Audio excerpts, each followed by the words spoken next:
Alors bonjour à tous et à toutes, je m'appelle Pablo Renaud, j'ai 21 ans, je suis boxeur amateur, je vis actuellement au Canada, plus précisément à Montréal, et j'ai intégré le club de Pants for Pants, voilà, où s'entraînent Arthur Beterbiev, Chris Mbili et plein d'autres boxeurs professionnels de très haut niveau.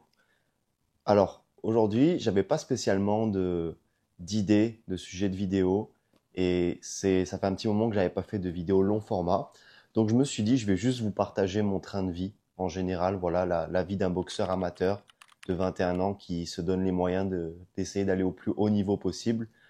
Faut savoir que j'ai la chance de faire des choses que pas beaucoup de monde peuvent faire, c'est-à-dire que je peux travailler depuis chez moi. J'ai un temps de travail qui est assez court par rapport au temps que j'ai de libre, justement. Et j'essaye de placer ce temps-là le maximum dans mes entraînements, dans ma récupération, dans mon alimentation et dans tout ce qui suit autour de l'entraînement. Donc aujourd'hui, je vais vous parler un petit peu de ça, par où commencer. Alors, je sais pas vraiment par où commencer. On va commencer par ma préparation physique. Voilà. Pour la préparation physique, je suis suivi 3 fois par semaine par un groupe qui s'appelle Muneris Performance. Voilà, c'est situé à Montréal. Je ne sais pas si vous connaissez ou pas, très certainement pas. Mais c'est un groupe de boxe où on est quatre. Et voilà, c'est un groupe où on est quatre, pardon. Et on s'entraîne du coup en préparation physique pour la boxe, donc selon nos objectifs.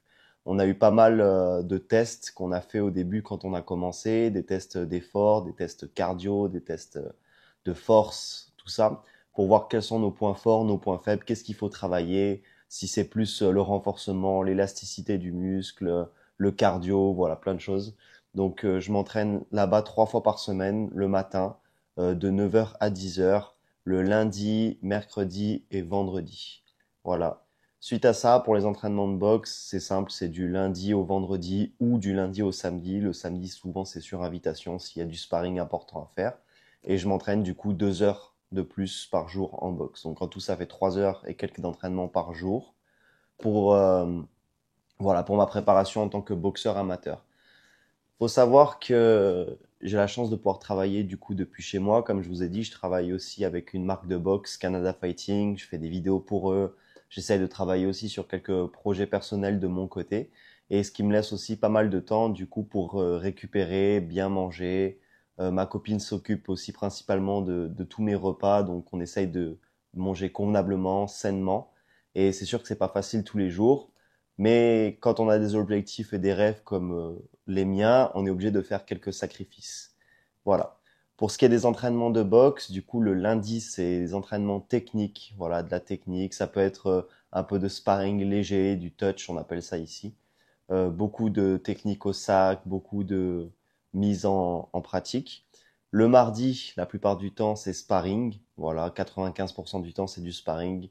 Des fois, ça peut arriver qu'on n'ait pas de sparring et dans ces cas-là, on va faire beaucoup de travail de pad, du touch aussi. Le mercredi, c'est pareil que le lundi, c'est entraînement technique. Le jeudi, c'est à nouveau sparring. Le vendredi, c'est aussi sparring la plupart du temps. Et le samedi matin, quand on a rendez-vous à la salle, c'est que c'est pour du sparring. Sinon, le samedi, la salle est totalement fermée. Voilà, donc il faut réussir à garder suffisamment d'énergie pour tenir cette routine sur toute la semaine. Pour ça, ma copine me prépare des bons petits plats à l'avance parce qu'elle n'est pas là l'après-midi. Donc j'ai juste à faire cuire, manger, me reposer et puis aller m'entraîner. J'ai aussi la chance de vivre dans un appartement avec une salle de sport en bas de chez moi, donc ce qui me laisse pouvoir, enfin, le temps de combler aussi les entraînements quand j'ai pas les entraînements physiques le mardi, le vendredi, le mardi, le jeudi, tout ça. Donc ça me laisse pas mal de temps. Voilà, j'ai le sauna, j'ai tout ce qu'il faut pour la récupération aussi. Je vais vous partager quelques petits tips que j'ai, voilà, pour tenir ma routine, pour savoir qu'est-ce que j'ai à corriger, ce qu'il faut changer, ce qui est bien, ce qui est à améliorer. J'ai acheté récemment un petit carnet et je note à l'intérieur toutes mes séances. Voilà. Je note mes séances, ce que j'ai fait. Je note pas ce que j'ai mangé. Voilà, pas encore du moins. Mais là, je note du coup chacun de mes entraînements de boxe, de conditionnement physique. Voilà. Ça, c'était celui d'aujourd'hui. Et sur toutes les pages, c'est pareil. Donc voilà, je marque ce que j'ai à travailler. Donc là, par exemple, dans les points à travailler, j'avais mis du coup la rapidité de déplacement, les changements de direction, améliorer les feintes, les mouvements de tête, travailler plus souvent dans le ring parce que moi, quand j'ai commencé la boxe, j'ai commencé en Polynésie française. J'avais monté ma propre salle. D'ailleurs, il y a une vidéo à ce sujet-là un peu plus bas. Donc, n'hésitez pas à aller la voir si ça peut vous intéresser. Et j'avais fait cette salle avec mes dimensions à moi par rapport à la place que j'avais. Donc, c'était pas du tout les dimensions d'un vrai ring. Ça ressemblait d'ailleurs plus à un rectangle qu'à un vrai ring de boxe carré. Et donc c'est vrai que quand je suis arrivé ici au Canada, j'avais un petit peu du mal à gérer mes déplacements dans le ring. Je me retrouvais assez rapidement dans les cordes et j'avais du mal à garder le centre, tout ça. Donc c'est des choses que j'ai pu maintenant corriger, du moins améliorer, mais il reste quand même à travailler. Donc ça, c'est vraiment une super méthode et je sais d'ailleurs que pas mal de professionnels le font d'ailleurs. Un des professionnels que j'ai sparé il y a pas si longtemps, Steve Claggett, je vous mettrai peut-être quelques petits passages de ce sparring. Euh, Utilise la même méthode que moi, c'est-à-dire qu'il note ses entraînements, il note ce qui a marché, ce qui a pas marché.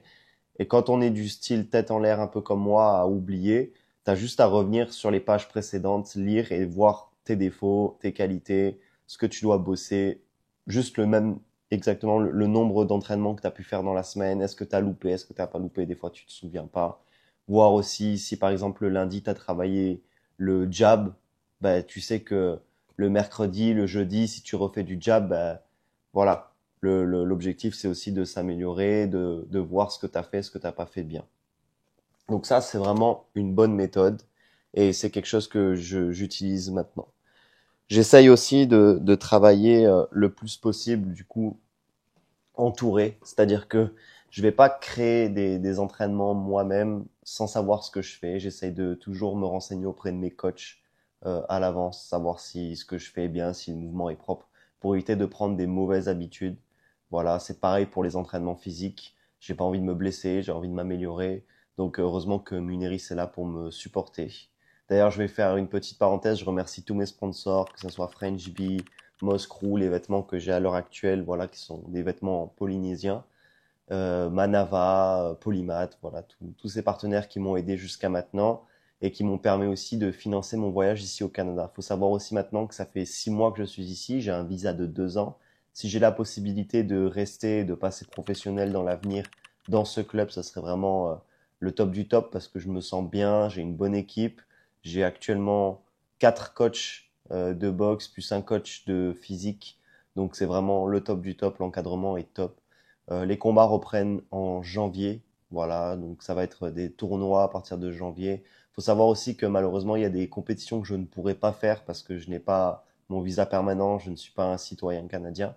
Donc ça, c'est malheureux, mais malheureusement, on ne peut pas faire autrement. Voilà. Pour ce qui sont de mes objectifs, pour ceux qui viennent de rejoindre la chaîne, j'aimerais passer professionnel. Voilà.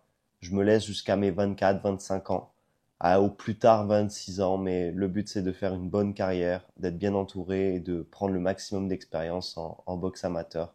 Voilà. D'ailleurs, si vous voulez voir un maximum de contenu, je fais pas mal de shorts sur cette chaîne YouTube. Sinon, vous avez mon Instagram, mon TikTok et mon Facebook, Pablo Renaud. Voilà, tout simplement. Qu'est-ce que je pourrais rajouter sur, euh, sur mes entraînements? Mis à part que c'est très bien encadré, que les entraînements sont vraiment bons, que je me sens bien, je pourrais rajouter que le club dans lequel je suis fait en sorte de te pousser le plus haut. Ils prennent en compte quand tu as des blessures, ils t'écoutent, ils te dirigent. Et ça, c'est vraiment ce que je recherchais jusqu'à maintenant. Il faut savoir que j'ai fait pas mal de clubs, que ce soit aux États-Unis, que ce soit, j'ai pas encore été en France malheureusement, mais aux États-Unis, j'ai fait pas mal de clubs. J'ai été même dans le prestigieux club de Tommy Ankelo, l'ancien coach de Roy Jones Jr. Et malheureusement, ce gars-là me faisait sparer avec beaucoup de monde, mais j'étais plus un peu la viande fraîche, voilà, que le boxeur qu'on voulait faire monter. Je suis resté là-bas 3 mois. Voilà, j'avais pas de visa, donc je suis juste parti 3 mois boxer là-bas en camp d'entraînement. J'ai été aussi chez Atif Oberlin, c'est un ancien, un professionnel actuel, voilà, chez qui j'ai pu m'entraîner pendant un mois, donc c'était super. Mais c'est vrai que là, la salle de boxe dans laquelle je suis est vraiment au top du top. Voilà, et j'espère rester et continuer à m'améliorer ici. Voilà, si vous avez des questions, quoi que ce soit, n'hésitez pas à les écrire dans les commentaires. J'aimerais bien faire une FAQ plus prochainement. Donc, n'hésite pas à m'envoyer en commentaire tes questions. C'était Pablo, ça m'a fait plaisir de faire cette petite vidéo. Il n'y avait pas de sens réel à cette vidéo, je voulais juste revenir un petit peu et faire un long format. Voilà, c'était Pablo. Ciao tout le monde.